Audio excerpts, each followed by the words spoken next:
আজ হাওড়ায় রেলকোচ রেস্টুরেন্টে খেতে গিয়ে সামনে গিয়ে দেখি।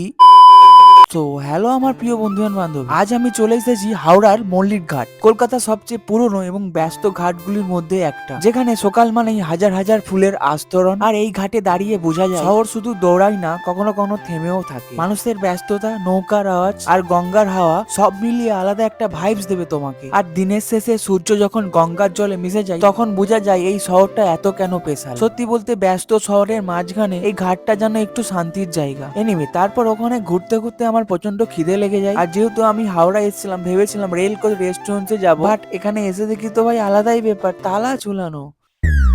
হয়ে গেল আমার খাওয়া দফা রফা হয়ে গেল। এরপর কিছুটা ডিসঅ্যাপয়েন্টেড হয়ে অন্য রেস্টুরেন্ট খুঁজতে থাকি, আর তারপরেই আমার চোখে পড়ে এটা। সো এখানে ফার্স্টে অর্ডার দিই একটা ধোসা, আর ধোসা খেয়ে আমার ব্যাঙ্গালোর হোস্টেল লাইফের কথা মনে পড়ে যায়। আর তারপরে একটা অর্ডার দিই চিকেন বিরিয়ানি। তো ভিডিওটা এখানেই শেষ করছি আজকের মতন, বাই।